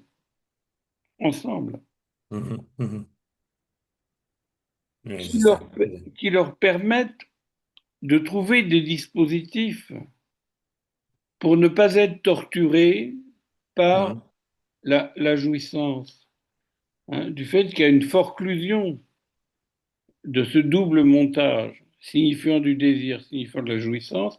Comment on fait? Alors, il y a l'idée que la forclusion, ce qui est forclos, réapparaît dans le réel. Bon, c'est pas très malin de dire ça. Malin. Pas passer des heures à dire ça. Mais il y a l'idée aussi que la forclusion apparaît dans des inventions de la psychose. Que ce qui est forclos va être traité par des inventions de la psychose. Inventer des langues, inventer un usage du corps, transformer le délire en mythe, etc., etc. Or, cette inventivité de la psychose n'a pu être soulignée qu'à partir du moment où on a traité les fous, entre guillemets, autrement que dans un système asilaire répressif. Donc là-dessus, là, moi, je suis très clair. Il n'y a pas de théorisation analytique de la psychose sans une théorie de l'institution. Voilà. Je suis très, très clair. Sinon, on fait de la médecine. Pourquoi pas? Mais si on fait de la médecine, mieux vaut faire des études de médecine. Voilà, je peux dire ça comme ça.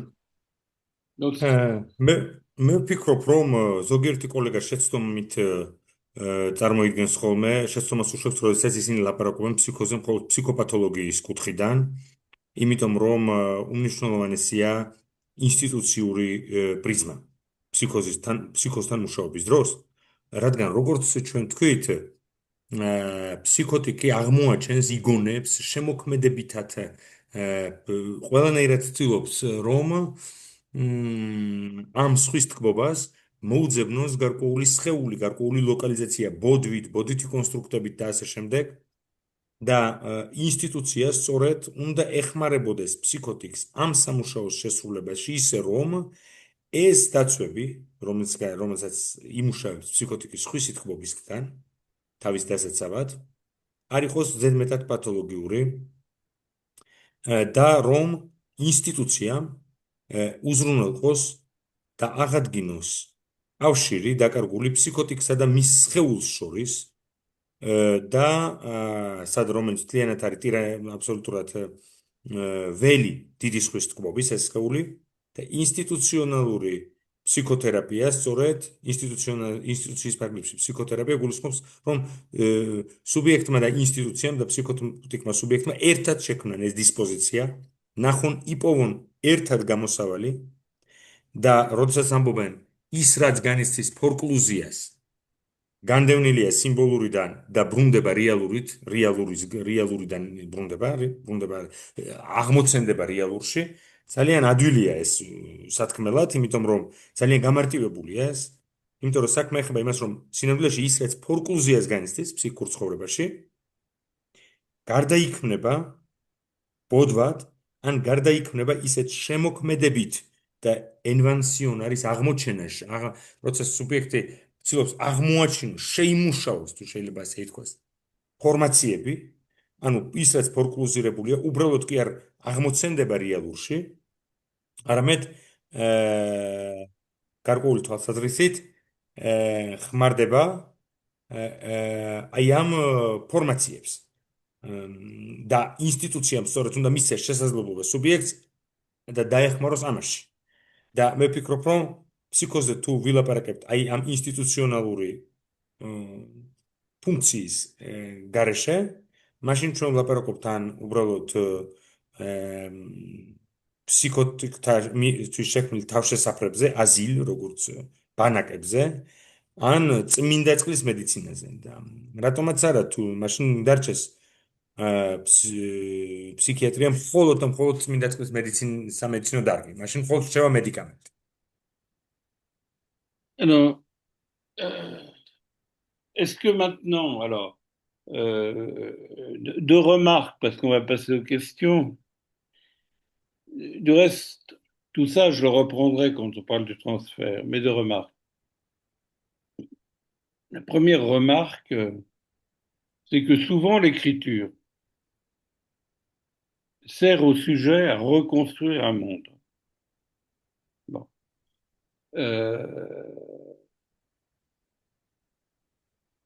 Alors on va comprendre ça comme ça. Il peut y avoir des événements dans la vie qui font s'effondrer le sentiment d'avoir un corps, irruption de la jouissance sexuelle, mais aussi traumatisme, etc. Tout ce qui a à voir avec l'irruption de la jouissance de l'autre ou d'une jouissance qu'on ne peut pas référer à son corps. Beaucoup de patients qui ont déclenché des moments traumatiques suite à leur premier orgasme. Bon. Parce que cette jouissance ne peut pas être rapatriée dans le corps. Alors avec la jouissance qu'ils éprouvent, c'est une jouissance qui s'abat sur eux et qui les dépersonnalise. Et qu'assez souvent, créer un petit délire inventer un système d'écriture, inventer un système d'élaboration mathématique, hein. Euler était complètement schizophrène. qui était? Schizophrène, Qui ça? Euler. Euler, c'est l'inventeur de la théorie des ensembles. Bon. Hmm.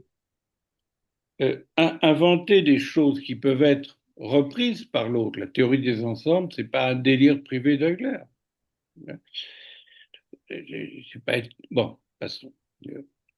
Cette invention qui peut être tout à fait aidée dans des institutions humaines, alors Holos, la psychiatrie, la psychothérapie institutionnelle par exemple, ces inventions stabilisent le rapport du sujet à cette jouissance qui lui échappe ou qui l'accable. Voilà. Mhm.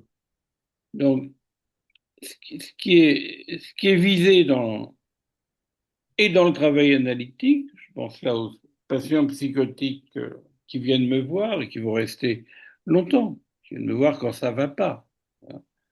Pas des patients à qui je dis venez 3 fois par semaine, ils venez me voir quand ça ne va pas. C'est une modalité d'accord, façon d'être, en accord avec soi-même et avec une vie sociale, en, en, en, en, en maintenant les limites d'un délire ou d'une invention dans le rapport à l'autre, dans le rapport à l'autre institutionnel, le psychologue qui fait des ateliers de musique, de peinture, etc., ou au psychanalyste. Il y a cette idée, au fond, que l'invention peut être gardée, encouragée et gardée par la bienveillance d'un autre qui s'y intéressera sans trop en jouir. C'est important, Ouais, ouais, ouais. important. Parce que si par exemple, j'arrêterai là, bien sûr, et tu vas comprendre tout de suite, et les amis aussi. Si par exemple, je dis à un patient qui invente des poèmes, qui invente des choses, et qui me les confie, qui me dit je les prendrai, et puis qui parfois extrapole, quand je serai mort, qu'est-ce que vous allez en faire? Une fois, je lui dis, vous avez 30 ans, j'en ai beaucoup plus que vous, il y a peut-être plus de chances que je meure avant vous. Oui, oui, mais ça, d'accord, il n'y a pas de problème, je suis bien d'accord.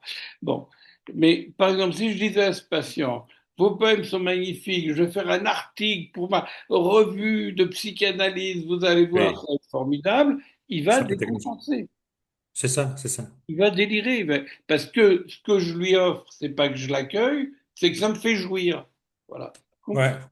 Donc, Ah il oui, faut oui, pas. oui, oui, c'est ça. Dans des institutions, on fait souvent, souvent ceux qui ont la structure éminemment hystérique, ils peuvent être Oui, émus. Émus. oui, oui.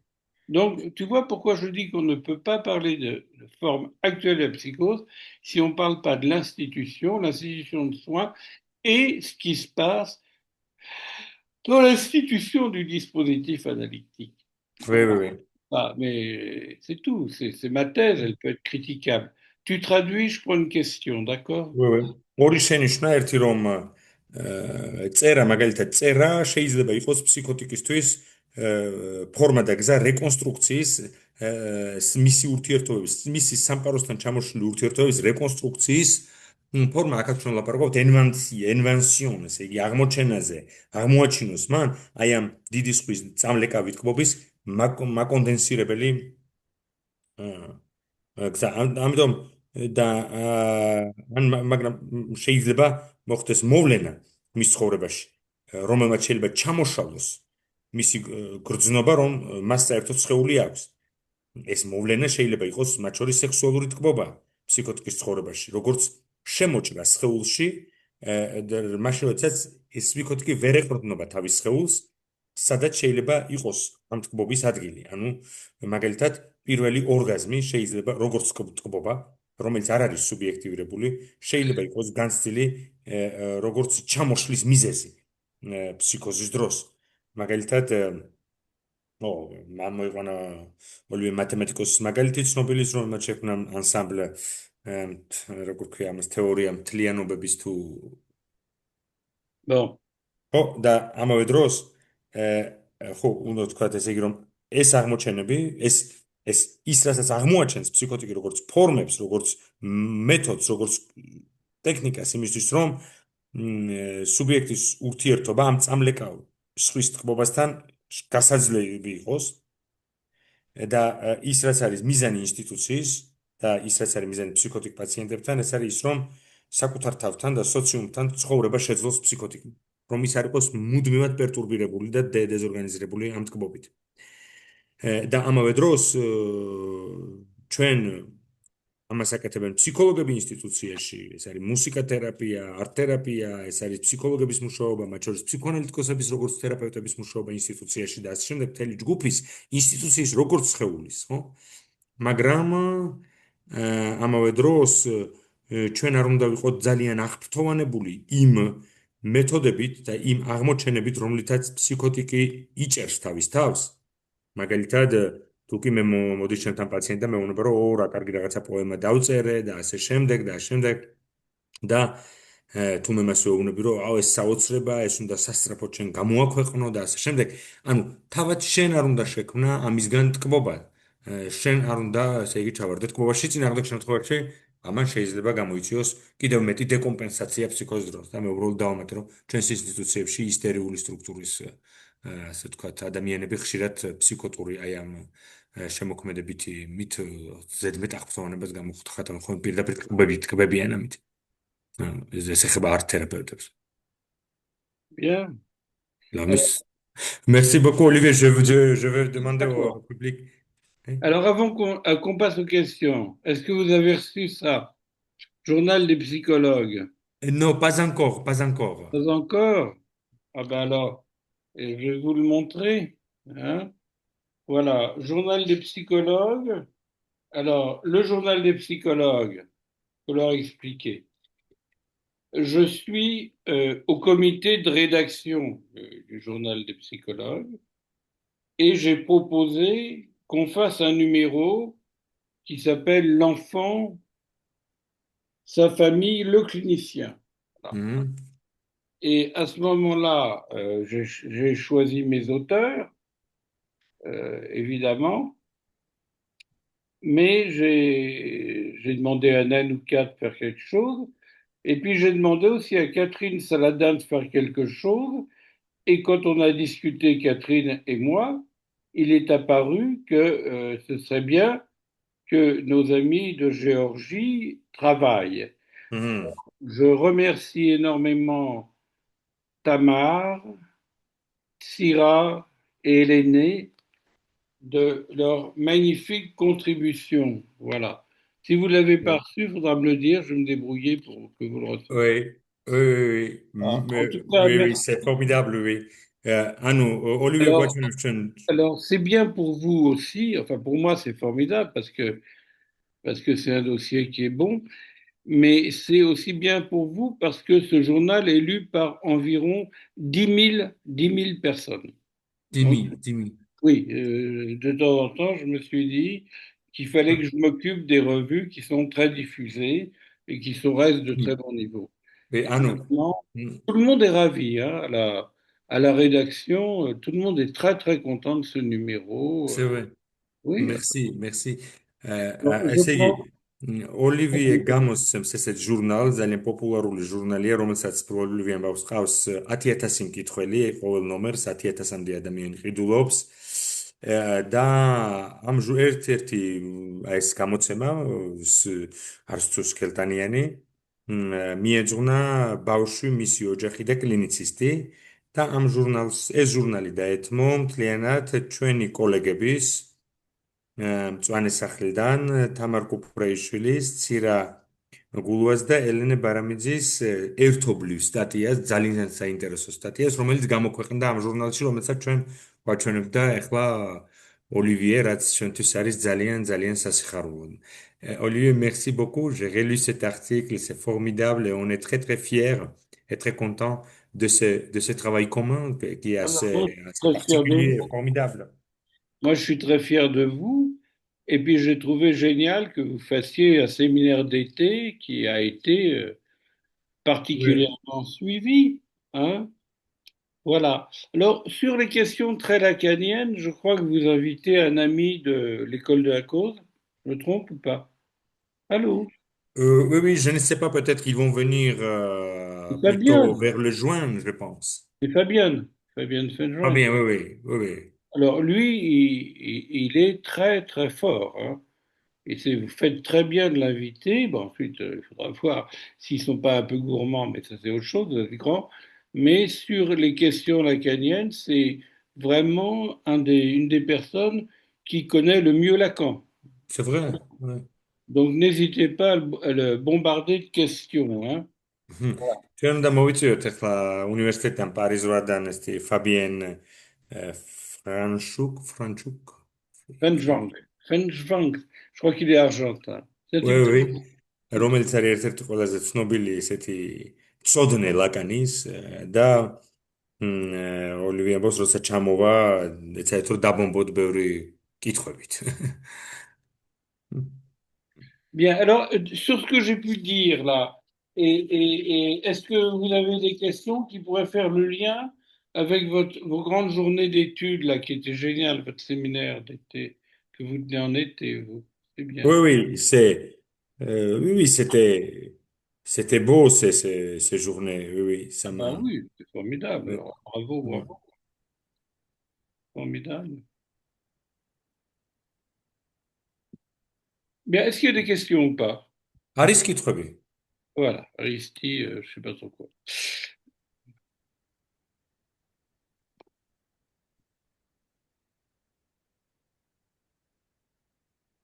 Bon. Non, vous êtes assommé par la chaleur.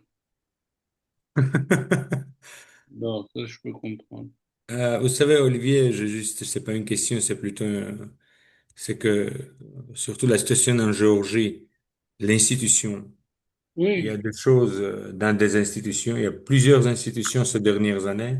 Ce oui, n'étaient pas les institutions, je dirais même, c'est plutôt ils sont enregistrés comme les hôpitaux psychiatriques privés ou oui, comme les hôpitaux, l'hôpital de jour, etc. Mais le traitement n'est que pharmacologique, c'est-à-dire que médicamenteux. Et il n'y a aucune place pour le sujet, aucune place pour le sujet. Et, en même temps, c'est très, très commercialisé. C'est assez coûteux, ce traitement. Il y a des jeunes psychiatres qui font des prescriptions, etc. Et il y a même des surprescriptions. Et dans ce cas-là, et il y a aussi une autre question sur le travail sur le sujet psychotique en analyse quand on reçoit un patient au oui. cabinet. C'est, c'est, Ben oui, euh, c'est pour à ça ce que, moment-là, il n'y a pas l'institution au sens de ben, si, plusieurs. si vous voulez, si tu veux, quand je parle d'institution, je ne parle pas simplement de lieu, je parle du fait qu'on institue un dispositif. Oui, Quand je reçois des patients en analyse, je leur dis pas, ah, c'est sympa de m'avoir appelé, on va aller au cinéma, on va prendre une glace, on va prendre un café. Je dis, voilà. Et la règle fondamentale, elle est un peu aménageable. C'est-à-dire, je dis pas, vous dites tout ce qui vous passe en tête, parce que là, c'est un truc qui peut faire délirer, mais je dis, dites-moi ce que vous inventez pour aller mieux. Voilà. oui, oui. Dites-moi ce que vous faites pour aller mieux. Voilà. Ce sera bienvenu. Voilà. Et ça c'est important, ça. Ah, mais il y a une main levée. C'est Nino.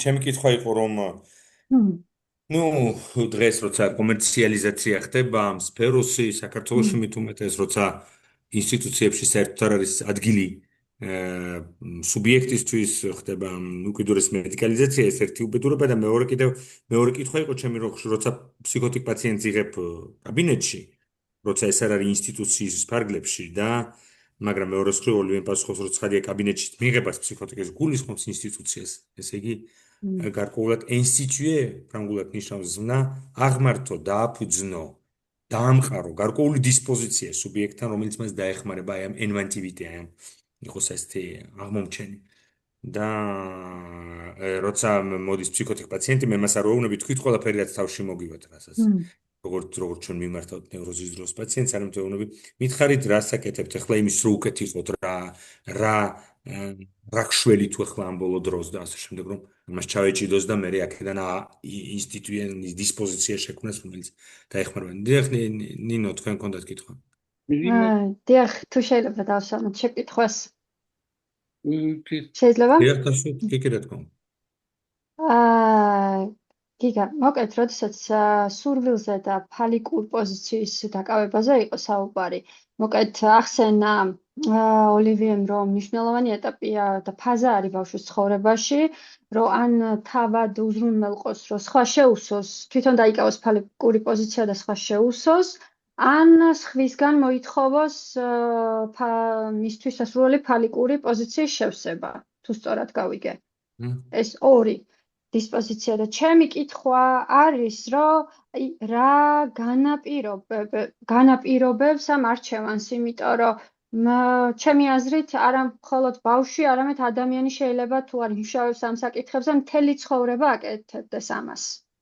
რომ ითხოვდეს სხვისგან ფალიკური პოზიციის დაკავებას, ან თავად იკავებდეს სხვისთვის.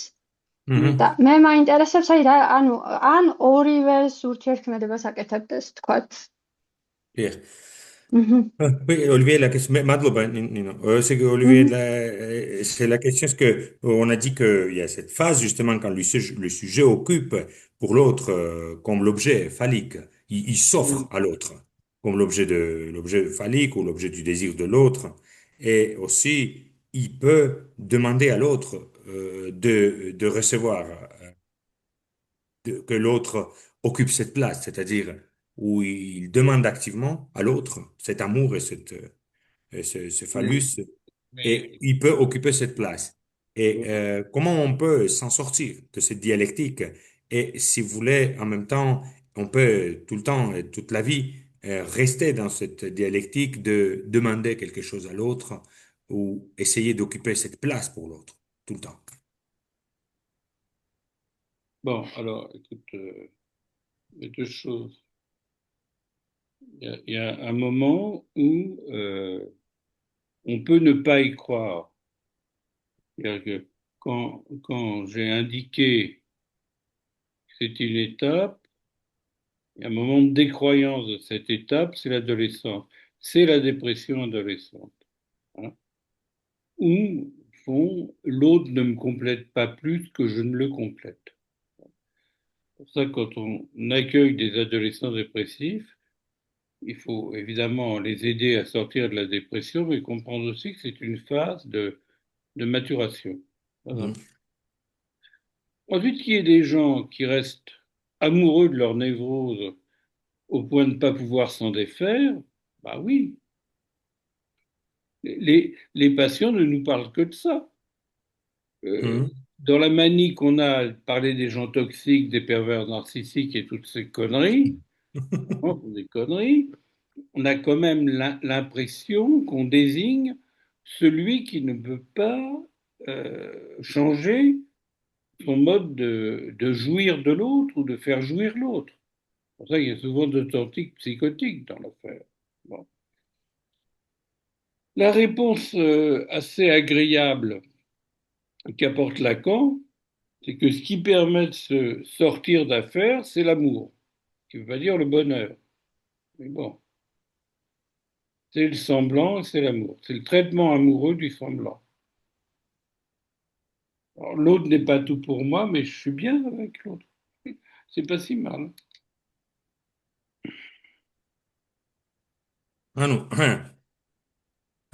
მართლაც ესე იგი ეს ეტაპია, რომელზეც ჩვენ ვილაპარაკებთ და სწორედ მოზარდობა არის პერიოდი, როდესაც სუბიექტი მოზარდობის სამუშაო, ასე ვთქვათ, როცა სუბიექტი ცდილობს დააღწიოს თავი მდგომარეობას, სადაც სხვა უნდა შემავსოს მე, ან მე უნდა შევავსო სხვა და მოვიდეს ხვის სინაკლის ადგილას.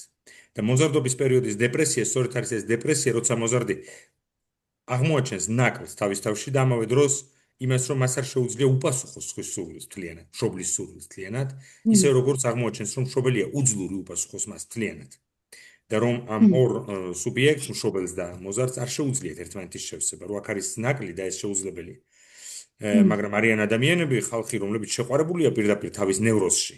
და დიახ, ამ დროს პაციენტები სულ ამაზე არ გველაპარაკებიან, თუ სულ ამაზე არ არის ლაპარაკი, რომ რა უნდა სხვა ჩემგან, რა უნდა გავაკეთო მე, ან რა ვითხოვ მე სხვისგან დაუსრულებად, და როცა დღეს მთელი ეს მამაძაღლობა, როცა ლაპარაკობენ ნარცისტული პერვერტი, მე მანიპულატორი და ამ შემდეგ, რეალურად საქმე ეხება იმას, რომ მე ვცდილობ, რომ სხვა შევთავაზო საკუთარი თავი როგორც თქმობის ობიექტი და იმედგაცრუებული ვარ ამით, ან მაგალითად ვეცადო რომ სხვა გახდეს ჩემი თქმობის ობიექტი და დავიქვემდებარო და აქაც განვისცი იმედგაცრუებას და მთელი ეს წუწუნი ნარცისტულ პერვერტებზე მოდის აქედან ამავე დროს, ხო, დღეს რადგან ეს რეალურად სწორედ რაზეც თქვენ დასვით კითხვა ამას ლაპარაკობენ კიდევ სულ პაციენტები.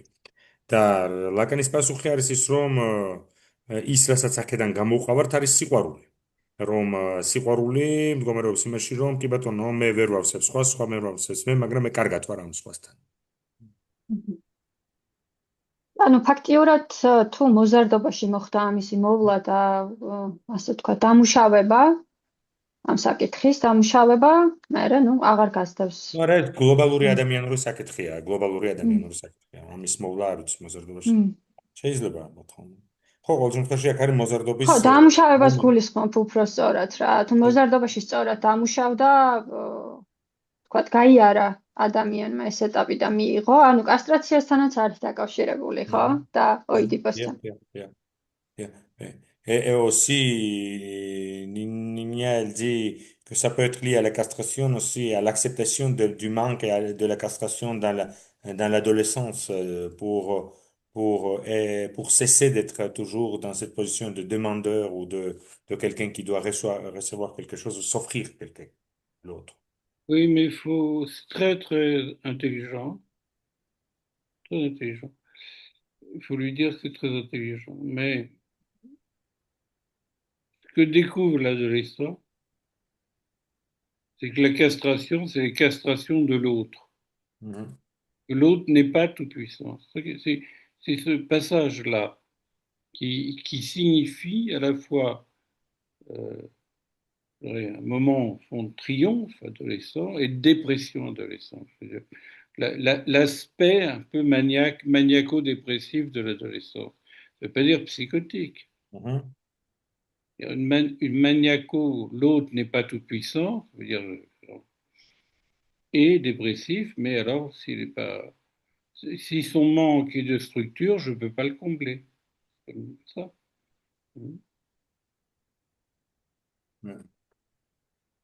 Bon. Tu traites. ის რასაც ძალიან კარგი გიხდა, ის რაც აღმოაჩენს. Non, vas-y.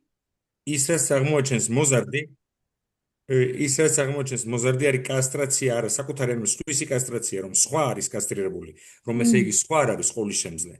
და ეს მანიაკალურ დეპრესიული კომპონენტი შემადგენელი ნორმალური მოზარდობის პერიოდის სწორედ გულისხმობს იმას, რომ მოზარდი აღმოაჩენს ამ სხვაში ამ ნაკლს და აღმოაჩენს სხვაში კასტრაციას. ზუსტად. მადლობა. Maklava, Didi. Merci beaucoup. Olivier, je vous remercie pour ce séminaire. On a fait déjà le programme et juste si vous pouvez après m'envoyer le titre ou le sujet, on peut négocier le sujet pour la conférence quand vous allez venir en octobre. Oui, alors je t'ai envoyé le titre général. Je t'ai envoyé par pour les WhatsApp, pour le titre général. Non, pour les techniques, quelle psychose. Maintenant, si tu veux, et je t'ai répondu, non? Oui. Bon, alors, j'ai répondu à ta demande. Mais je peux, si tu veux, faire 5 ou 6 chapitres dans le cadre de ce séminaire, transfert chez Freud, Lacan, enfin, je sais pas, je t'ai envoyé le truc. Hein. Je peux faire des rubriques, si tu veux détailler. Enfin, je peux détailler. Ouais. Ça t'irait, ça? Non, juste on va mettre dans le programme, ça va être suffisant, ça suffit. Après, on va faire on va détailler un cheminement. Merci beaucoup, Olivier. Je vous souhaite une très... Les deux bougent pas, je m'en vais pas, je vais vous montrer quelque chose. Si je retrouve, mon bordel, je retrouve. Alors, hop, hop, hop, hop. Je reviens. Parti, reviens. Alors, c'est juste, alors ça n'a pas grand-chose à voir avec le propos d'aujourd'hui, mais je voulais vous dire un truc qui est important pour moi. Je viens de découvrir ça. Oui, oui. Un petit peu, tenez un petit peu, éloigné un peu, c'est Rancelli, oui, oui. C'est un compositeur très, très, j'adore, bon, oui, oui. C'est magnifique. Oui, Guy Rancelli, oui, Je oui. l'écoute tout le დიახ. temps. Tout Oui, le temps. Guy Rancellis, აღმოაჩინე, c'est musica da sul გამუდმებით უსმენო. Oui, Alors, oui. მმ, C'est alors, parfait. c'est Oui, magnifique, c'est formidable. მმ. oui, Et alors, ça m'a oui, rapproché encore de vous, ça. oui, bien J'ai sûr, pensé bien à vous sûr, tout le temps que j'écoute. bien sûr. Bon, allez, passez de bonnes vacances. Vous aussi, vous aussi. Merci beaucoup. Vous aussi. ნახვამდის მერსი. მეგობრებო, ნახვამდის. მერსი. მადლობა Au revoir, au მადლობა revoir. Formidable. დიდი მადლობა. მადლობა Formidable. Allez, au revoir. მადლობა მადლობა